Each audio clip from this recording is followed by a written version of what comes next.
Members of the House, please be seated.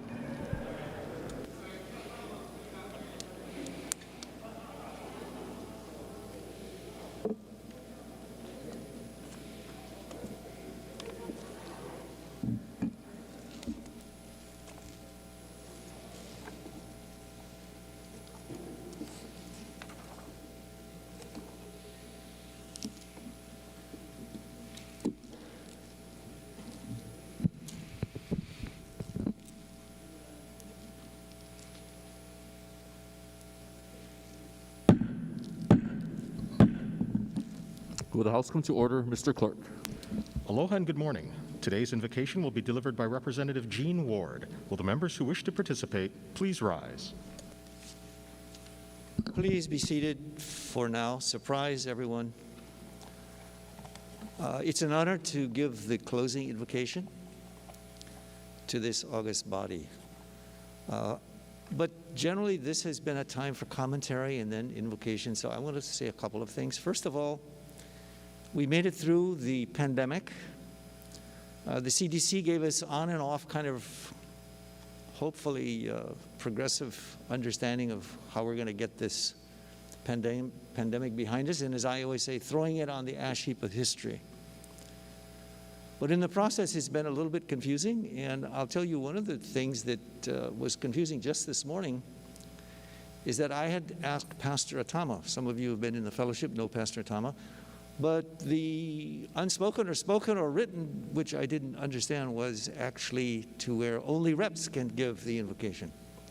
So I will channel him later on, but it's where, we let lobbyists in the room, but we can't have a pastor here. So it was a bit of one of those ironies, I guess you'd say. The second thing is, if there's any things that's left undone, even though we've done a lot of business today, is the opportunity to do a pharmaceutical industry for testing in 10 minutes with $20 the COVID-19. And I'm referring to our own company by Patrick Sullivan. It's Oceanit. And India yesterday had over 300,000 cases. If they had a quick test, what a blessing that would be. And Hawaii is at the epicenter of doing that. So chairs of finance and other places, I hope there's still some money left, because all Patrick Sullivan needs he said the next 45 days for his EAU is to get a pre-order, and he's on his way. Having said that, let's move into the invocation part. Pastor Tama was going to talk about the mark of a great leader. So would all you great leaders please stand in not recognition of me, but for the Lord. Please rise. This is, please stand up. This is in recognition of the Lord. Now we're going to ask the Lord's blessing. And that's the only reason we do it. It's got nothing to do with the speaker. But Pastor Atama wanted you to know, as great leaders, to know the mark of a great leader.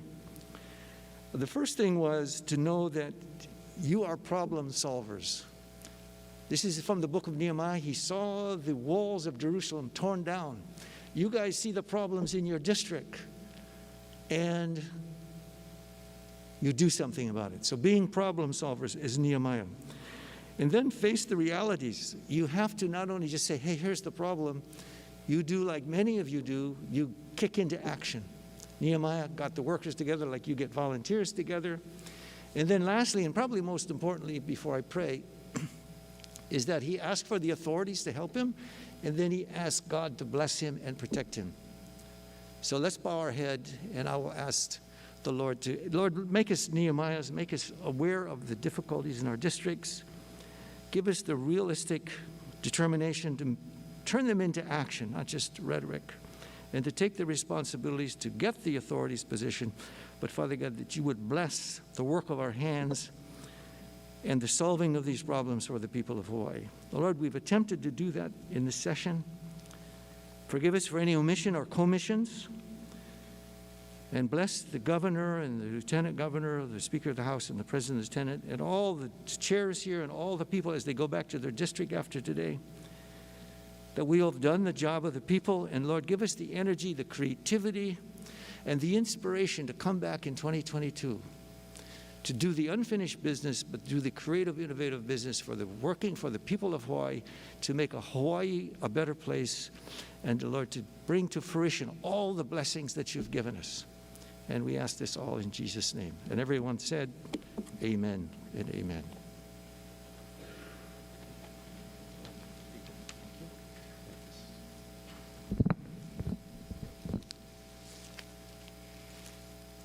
All right, thank you, Representative Ward. Mr. Clerk, please call the roll.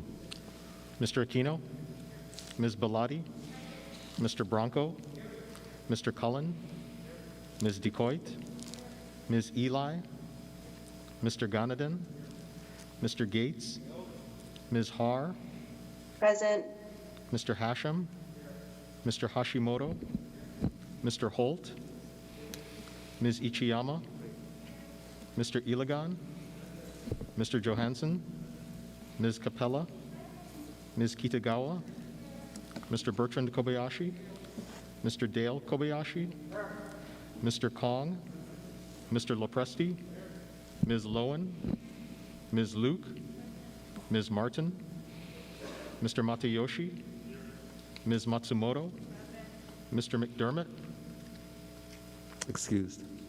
Mr. McKelvey, Mr. Mizuno, Ms. Morikawa, Ms. Nakamura, Mr. Nakashima, Mr. Nishimoto, Mr. Ono, Ms. Okimoto, Mr. Onishi, Ms. Peruso, Mr. Quinlan,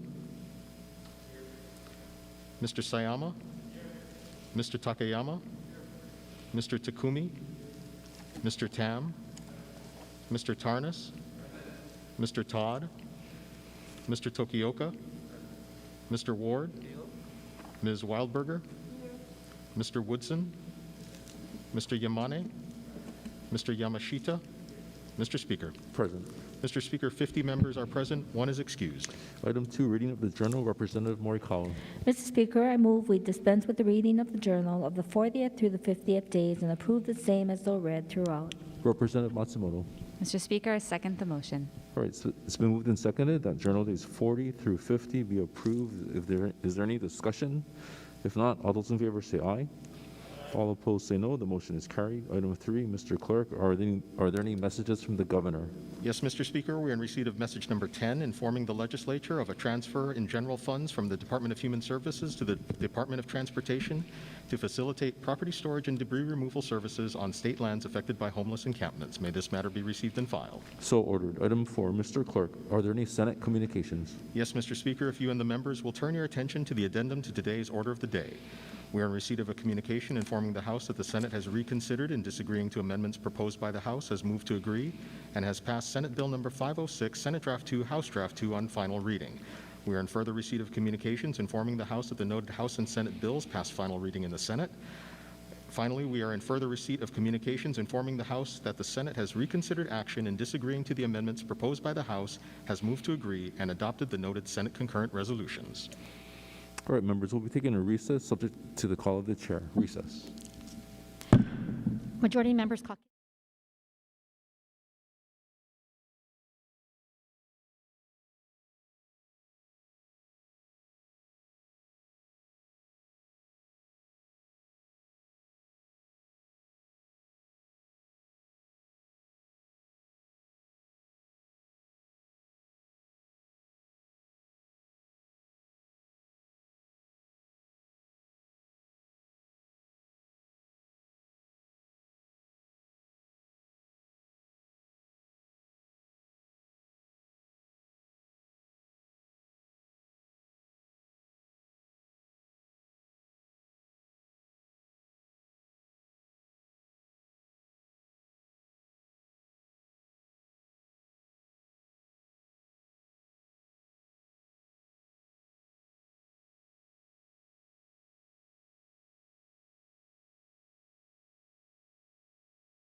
Please be seated.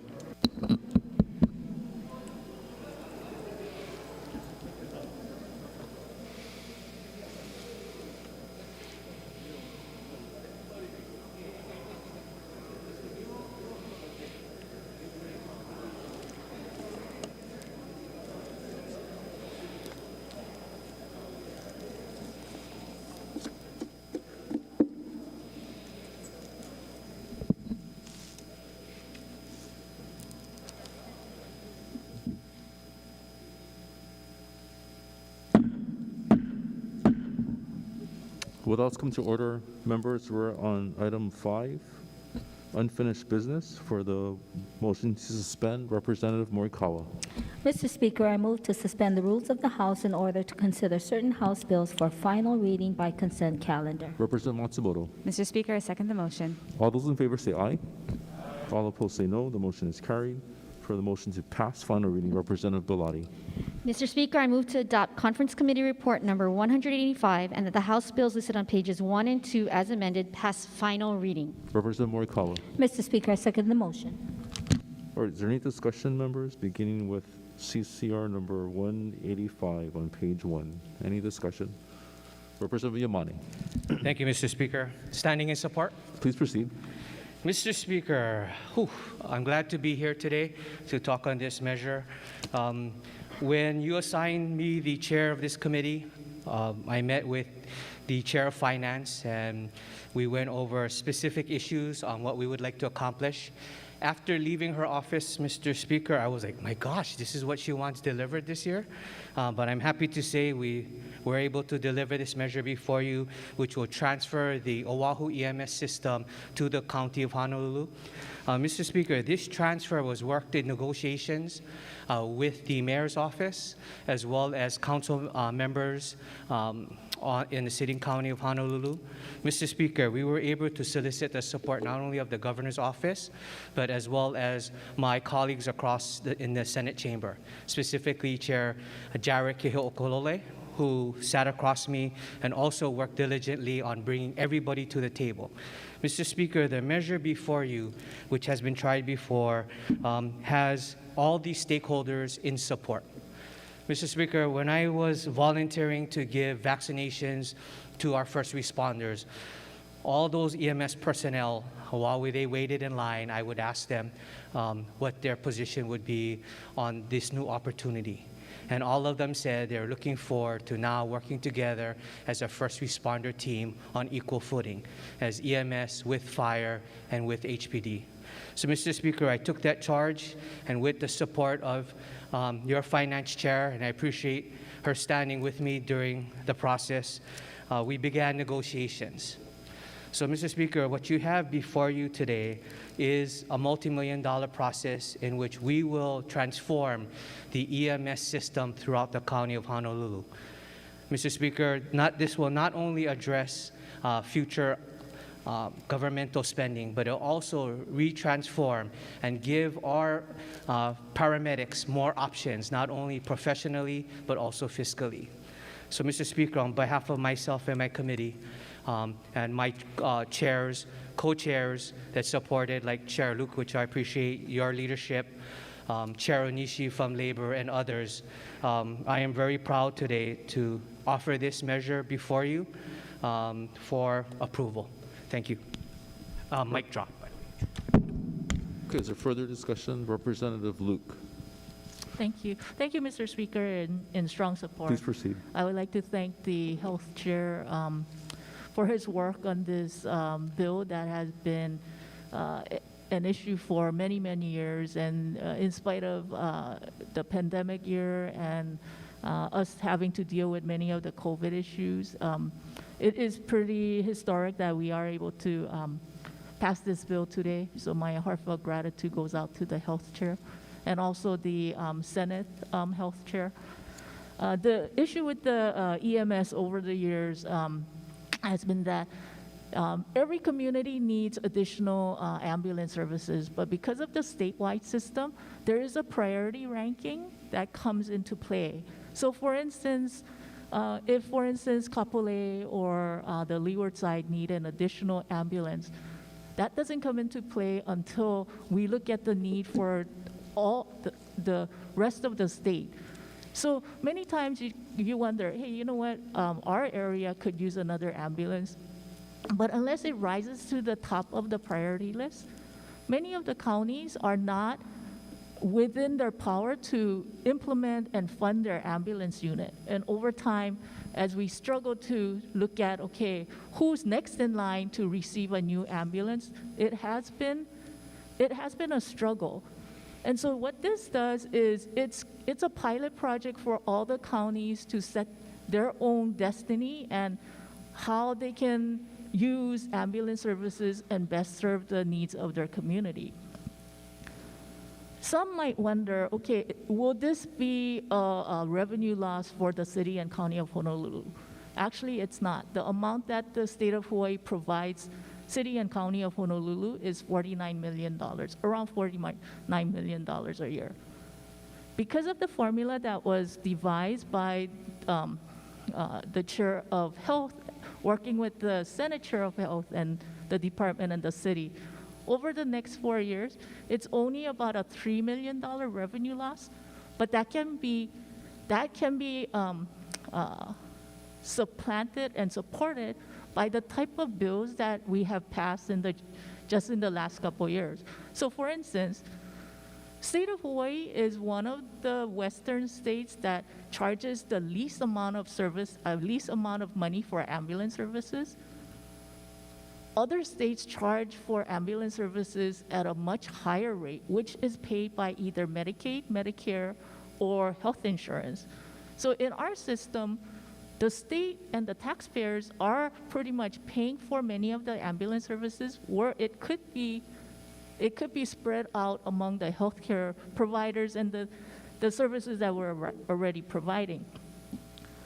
The other thing that the state has done is, in the past, we could only charge for the use of ambulance if it was from your home or destination to a ER.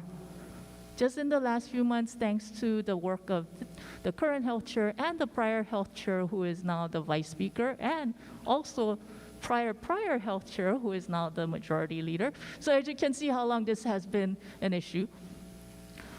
They have reformed the ambulance services so that we not only have the ability to charge when an individual goes to a ER, we can now charge to bring homeless individuals as opposed to going to ER. We can charge them when they go to a clinic. We can charge if they're going to other type of doctor offices. That's very critical because it's not charging them, it's charging Medicaid, it's charging Medicare. And we're having lost opportunity by not doing that. So this is actually a really terrific bill. It will help the city and county of Honolulu to better manage and evaluate their ambulance services and provide effective service for their residents. And we hope that we will continue to have those discussions with the other counties as well. Thank you very much.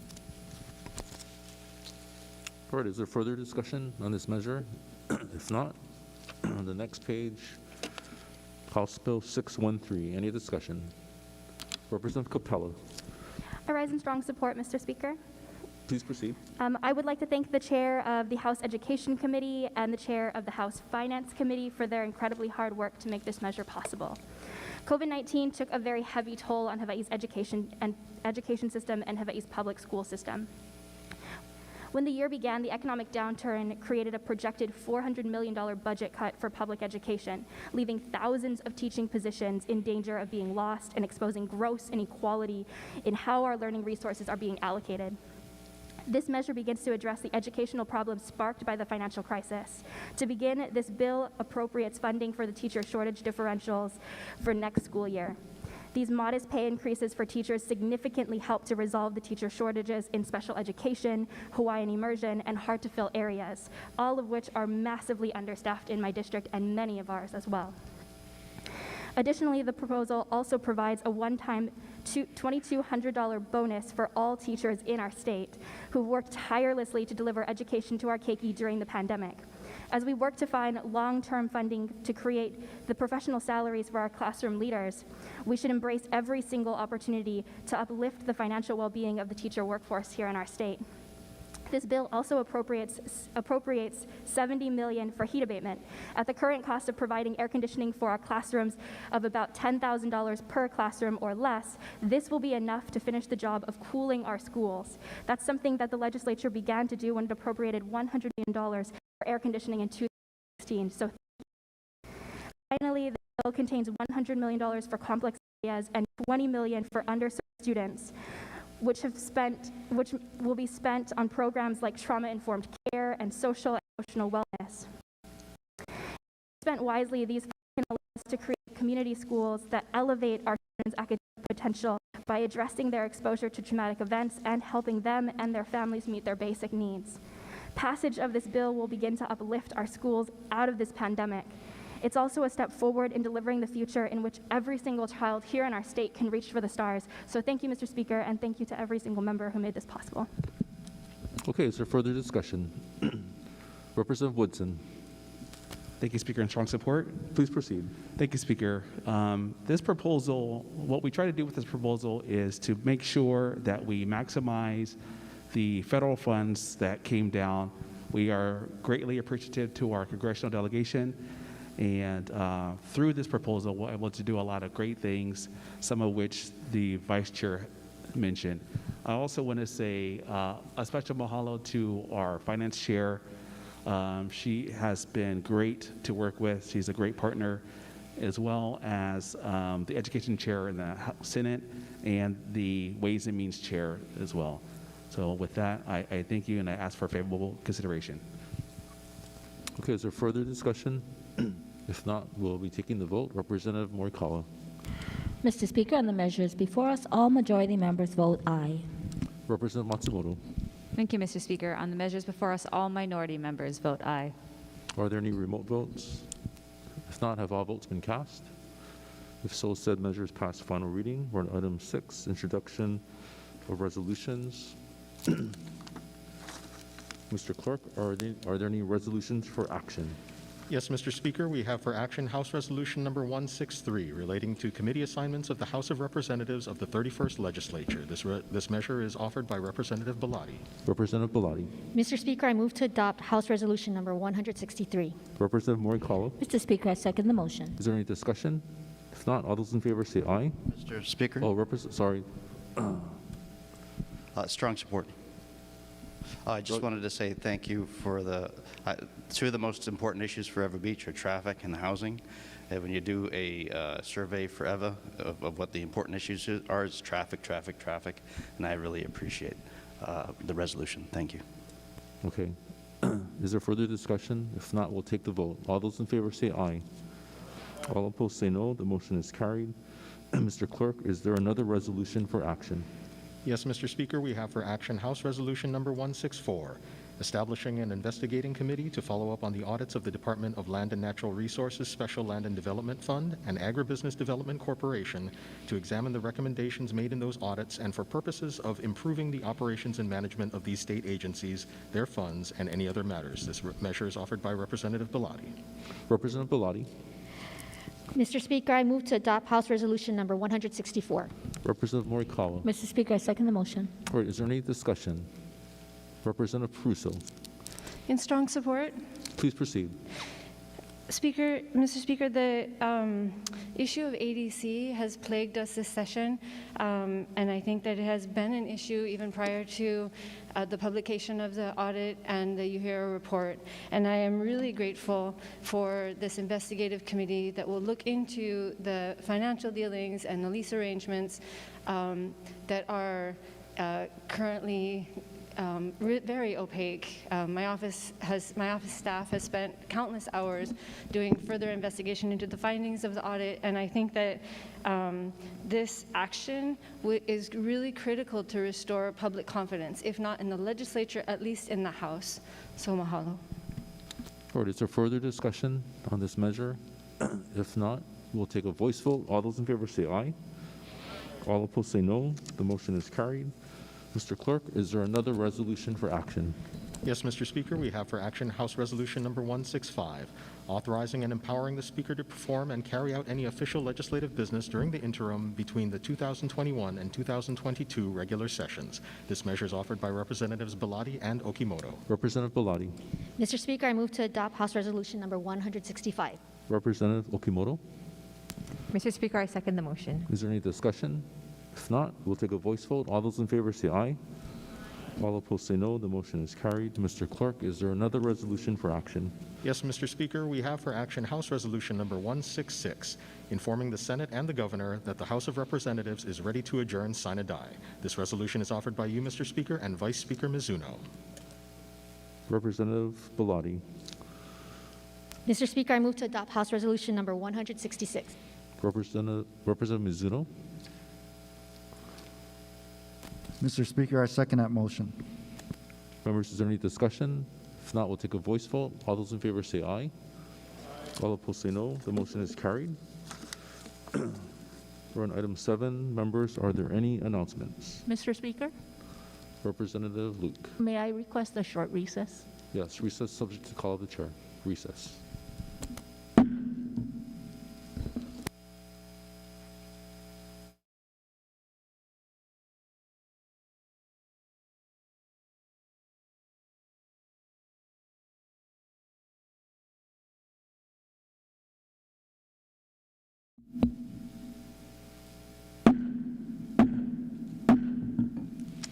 All right, will the House come to order? We're on item 7. Any announcements, members? Representative McKelvey. Thank you, Mr. Speaker. I'm sorry. On behalf of the Maui delegation, it is with sadness we'd like to have request a moment of silence for a former colleague, Representative Cam Tanaka, who passed away earlier. Born in from Lahaina. He graduated Lahaina Luna in 1967, had a great illustrious military career before coming back and serving the community. He was my opponent. It's for him that I am here, and we became good friends on the campaign trail, which shows that this doesn't have to be a, bare knuckle occupation. And so during that time, he was a good man who stepped up for the community, and so I'd just like to recognize him on behalf of the Maui delegation and his family. Thank you. We'll take a moment of silence at the appropriate time. Representative Tokioka. Thank you, Mr. Speaker. I'm not sure, and I'm sure it's going to happen, but I wanted to take this opportunity to acknowledge the retirement of a good friend of ours in the Senate.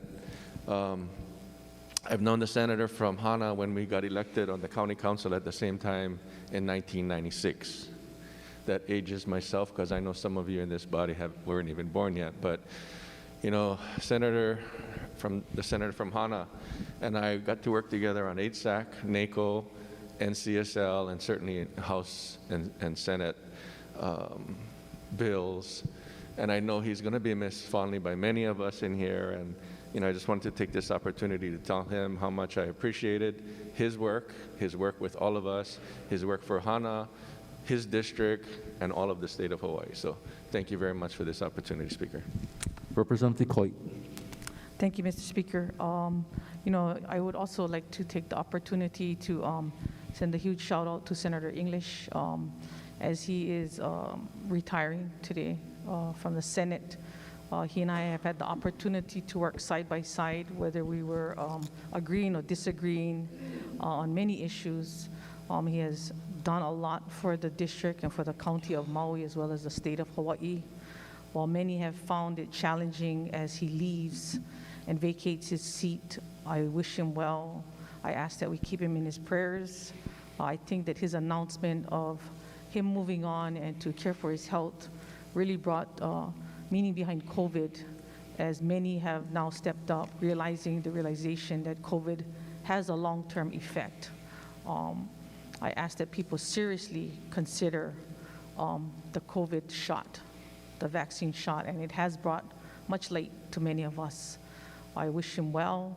I will continue our friendship alongside as we continue to do the best that we can for Maui County, Maui Nui, and the state of Hawaii.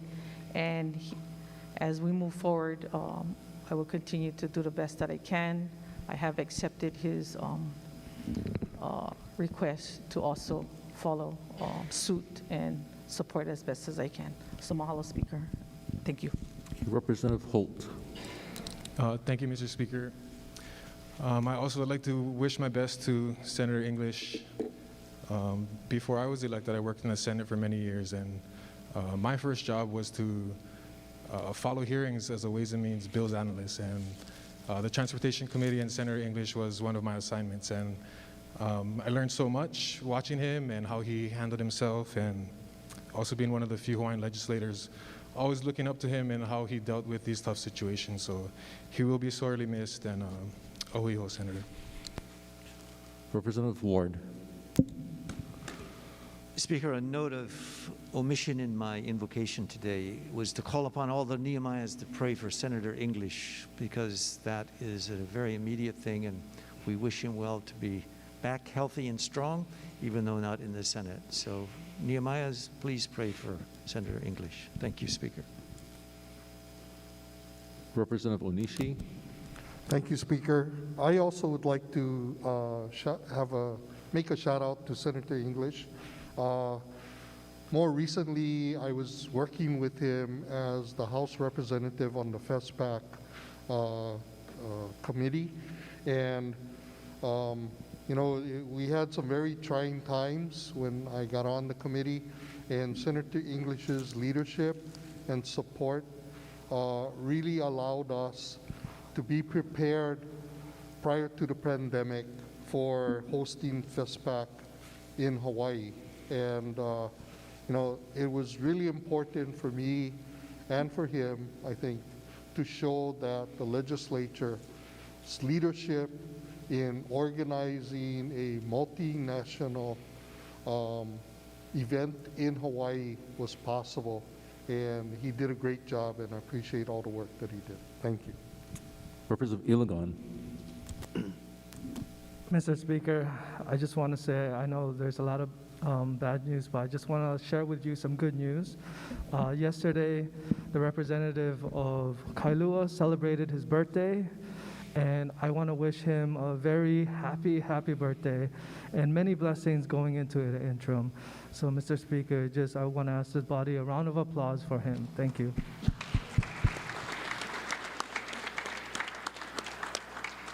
Representative Yamani. Thank you, Mr. Speaker. I'll be remiss if I didn't want to wish a hui hou to Senator English. You guys all brought up great stories, but I had to sit across him as trans chair. And, you know, I think I'm still healing from those years, battling him with the Senate to get the House position. But one of the great things as we work through those times is the friendship, bonds, and trust that you gain working with the members across the aisle, and as well as the other chamber. And I want you to know that over the years we've learned to be good friends, and I wanted to wish him all the best, and to remind the members, when we fight for bills, we fight on the issues, but we all can come together as friends after. So thank you. Representative Bellotti. Thank you, Mr. Speaker. I just wanted to add on your behalf and on my behalf, as having sat across and been counterparts to Senator English, that we also wish the very best to him as he continues on. Thank you, Mr. Speaker. Okay, are there further announcements before we have our closing remarks? Any announcements? Yep, Representative Tam. I just wanted to take this moment to thank my staff for coming on as my staff for my very first session. Their names is Meiji Chang, Flora Samus, and I had a staffer who worked for me for 3 months, and then he found a new job, so congratulations to him. His name is Adam Papika, and I would like their names inserted into the journal too. Thank you. Okay, are there further announcements before closing remarks? If not, Representative Luke. May I request a short recess? Recess subject to the call of the chair. Recess.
Members of the House, please be seated.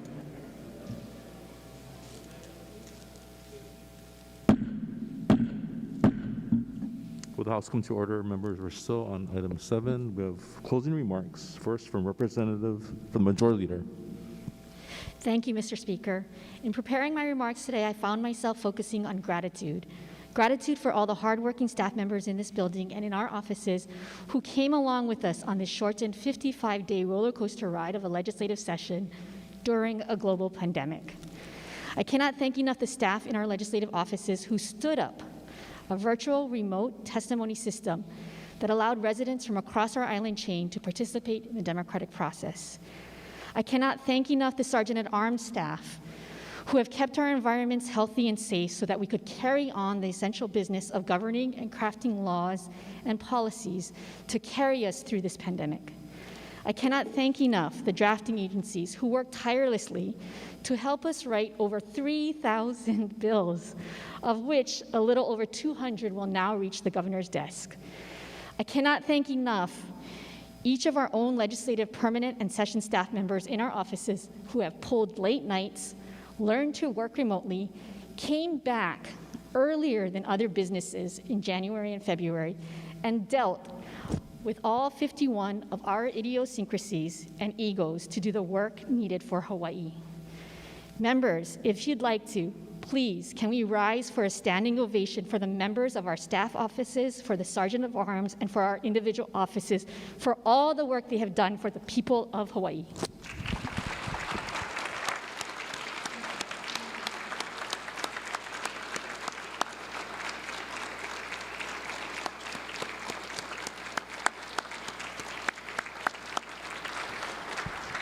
Thank you, members. Now, we all know that the House has been laser focused on meeting the needs of the most vulnerable in our community, both people and small businesses. Through our funding and budget bills, we early on shored up our unemployment system so that businesses would not have to lay off workers or shutter their doors. We have provided for those who receive and rely on general assistance, Medicaid, and SNAP food benefits. We have ensured that services for survivors of sexual assault and domestic violence are not cut or reduced. And we are maintaining those programs that provide homeless services and needed rehousing and rent assistance. If that is all that we did, that would have been enough. But real leadership tackles difficult problems and comes up with solutions that have meaningful impacts. Because of this House, we have tackled structural and regulatory reform that achieves meaningful change and will improve people's lives. Through the transfer of Oahu's HHSC Leahi Hospital and Maluhia facilities, we have ensured that there will be a stronger continuum of care for those with serious behavioral health needs and substance abuse problems across the state, as well as ensured that there are more long-term care services and beds for our kupuna. Through the reform of the Hawaii Tourism Agency, we will now have an agency that answers more to our residents who are demanding sustainable managed tourism.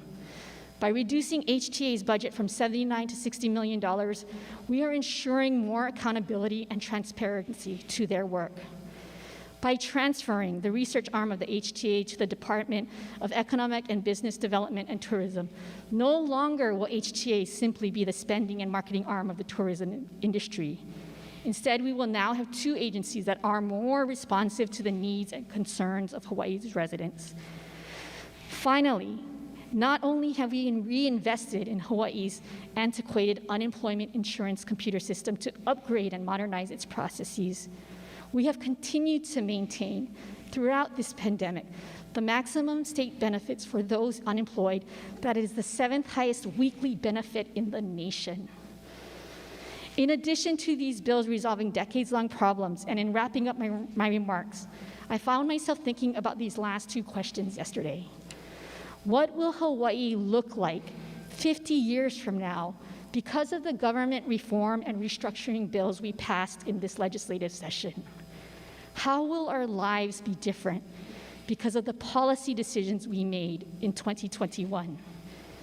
My hope, Mr. Speaker, is that we will see some of the following.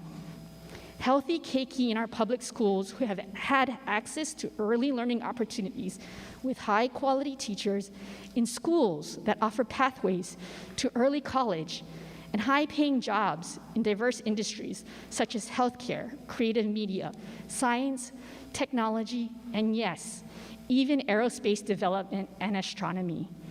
More local residents living in homes within their reach because of the build-out of affordable home ownership housing projects funded by Hawaii Housing Finance and Development Corporation and by the levels of investment we have made into the Department of Hawaiian Homelands. People driving more electric vehicles because there is an entire network of electric vehicle charging systems throughout our communities, in residential condominiums and shopping centers, hotels, and in all places of business. Communities connected by broadband infrastructure that crisscrosses our island state. State parks and trails that are managed sustainably through the dynamic tools we are providing this session to our agencies responsible for natural resource management. A vibrant and robust farming community that supplies fresh, locally grown fruits, vegetables, and proteins to feed our public school students and low-income working families. Pasture lands free from two-line spittlebugs, flourishing local forests free from rapid ohia death, and healthy reef ecosystems free from invasive algae and full of healthy sea urchins and managed fisheries. Finally, we will have runaway homeless youth who are able to find a helping hand, a friendly face, and a safe place to lay down for a night in a homeless shelter that welcomes them, while there is a social safety system that helps them get back on track with their lives. This is what we have done this session, members, during a global pandemic. I say this is what I hope to see in 50 years, because all of this, from now to 50 years from now, will require us to do work, to continue to do work during the interim, in the next year, and the years ahead. Mr. Speaker, your House stands ready to do that work. Thank you.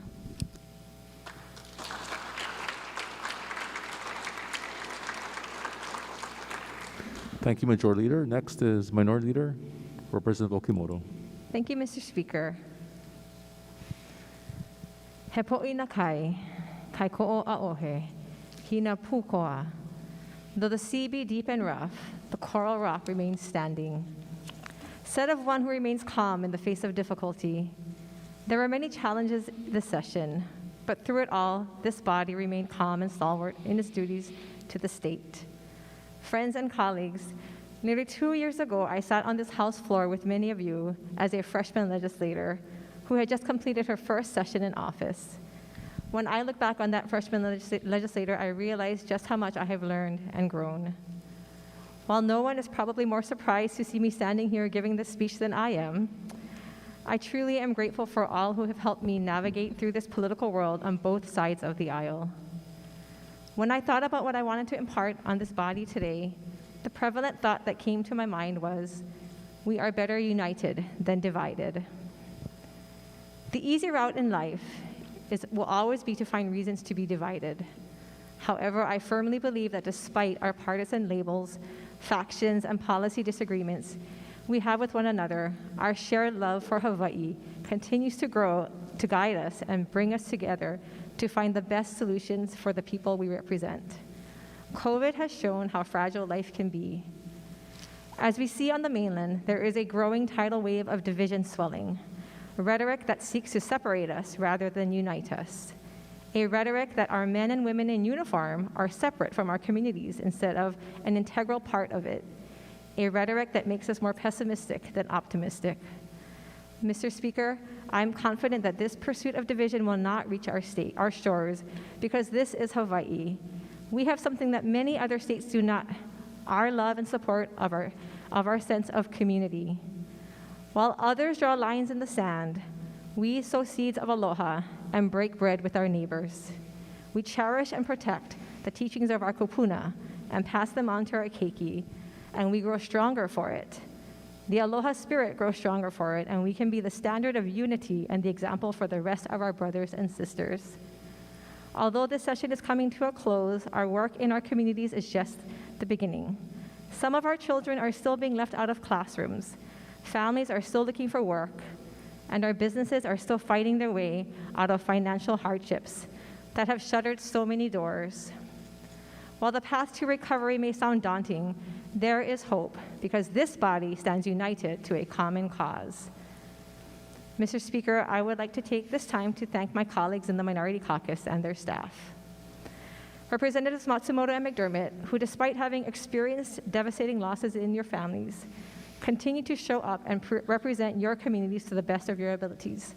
I have the utmost respect for your selflessness and courage. And to Representative Ward, who has worked tirelessly for his district for over 20 years, thank you for your commitment to this body. Mr. Speaker, Majority Leader Baladi, and all of my fellow friends across the aisle, thank you for the talk story sessions, sound advice, the solicited and unsolicited ones, and belief in me as a new leader. I would also like to thank the IT team for helping to facilitate our constitutional obligations to convene during a pandemic, and to staff sergeants and DAGs for working hard for ensuring a safe and healthy workplace. The Chief Clerk's Office for taking on a myriad of roles to allow for a seamless legislative process. Thank you also to HMIR for working tirelessly to help the Minority Caucus.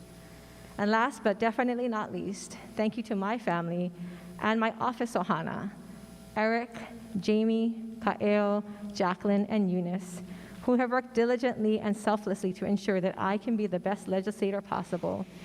You have shown me how working as a team, we can accomplish nearly anything. I would not be the legislator and leader I am today without the love and support of my family and my staff.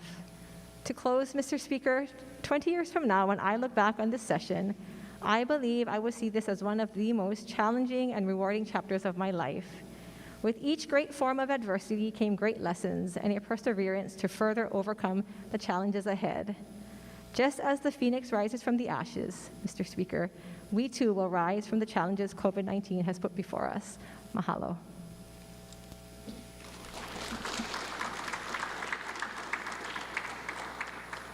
All right, thank you, Minority Leader. So the Chair just has some brief closing remarks as well. First, the Chair would like to reiterate the acknowledgements to all of our staff who have worked throughout this pandemic to get us to this day. So thank you to the Legislative Reference Bureau, our research offices, all of our individual staff members, the print shop, the IT office, our maintenance crew, the Chief Clerk's Office, and the Sergeant at Arms. Thank you for all of your work. So members, when we opened our session 101 days ago on January 20, no one knew what to expect. We were still at the height of the pandemic, and we had just experienced the riot at the United States Capitol. The public was uncertain, and so were we. But the House rolled up its sleeves, focused in, and achieved major results that will help our residents, our environment, and our economy. We began the session by identifying 3 priorities. First, stabilizing our state finances. Second, strengthening our public health infrastructure. And third, reopening our economy safely and incrementally. Underlying all of this was our resolve that the health and safety of our residents was and continues to be our top priority. So let's take a step back and look at what has happened over the past 100 days since our opening day. Thanks to the Federal Rescue Act, we have restored funding for children, families, and kupuna. We have strengthened our public health infrastructure through screening, testing, and contact tracing. And just remember that on January 20, there were on average 108 COVID cases per day, and that average is now down to 77 cases. The House also took the lead to increase vaccinations. On January 20, 20,477 people had received 2 vaccine doses. Today, the count is up to 524,000 people. That is 500,000 people since we began our regular session. We are also meeting our promise to have visitors pay their fair share because they use our natural resources and infrastructure just like everyone else. On January 20, we had 6,259 out-of-state arrivals. 2 days ago, we received 14,639 arrivals in 1 day. As you know, the past year and a half have been the most brutal in history for the legislature. But I have never seen the House so focused and worked so hard before. Everyone made a contribution. Everyone made a difference. Everyone represented their constituents admirably. In this pandemic session, the House led the way to achieve some very significant results. University scholarships for special education students, a 100% emission-free state vehicle fleet, sea level rise adaptation, forest stewardship program, EV charging stations, nonprofit affordable housing loans, Green Job Youth Corps, broadband infrastructure grant program, state park fees, Environmental Advisory Council, $2.38 million for sex assault treatment services, $2.3 million for family planning services, $4.6 million for HIV services, $875,000 for rapid OHIA death prevention, $720,000 for Ilani Palace, $2.6 million for the early college program. And we also provided direct financial support for families in need. $5.4 million to restore general assistance, $14.3 million for homeless programs, Housing First, rapid rehousing, and homeless outreach services, $31 million for child care services, free emergency shelters for minors, mediation services for renters who face eviction, minimum wage for disabled workers, food donations, $2.4 million for the Hawaii Keiki program, $1.5 million for Kupuna Care, and predatory payday loan reform. So there are a lot more accomplishments that this legislature achieved, that the House achieved. Do not let anyone say that this was a do-nothing legislature. Our achievements are significant, and they will help the residents of our state. This legislative session was the first of 2 parts. We are now beginning part 2, and we will work between now and January 2022 to achieve economic fairness, sustainability, and government reform. So again, members, Chair would like to thank all of you for your leadership and for your work, and please have a productive summer. Thank you very much.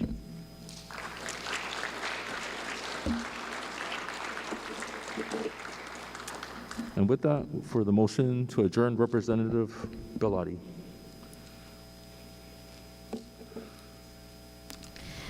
Mr. Speaker, I move this House stand adjourned sine die. Representative Okimoto. Mr. Speaker, I second the motion. All right, all those in favor say aye. All opposed say no. The motion is carried. The House stands adjourned sine die. All right, members, could you please join us?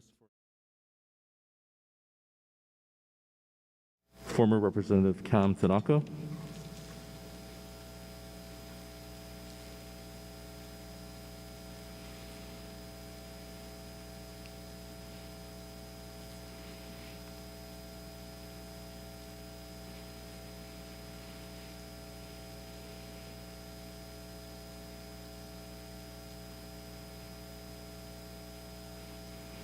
All right, thank you, members. Also, members, we thought we would continue the tradition of the body that adjourns first goes to the other body to congratulate them. So since the House beat the Senate this year, if you want to join us, we'll be at this door and to my left, and we'll walk over to the Senate chamber to congratulate them. Thank you.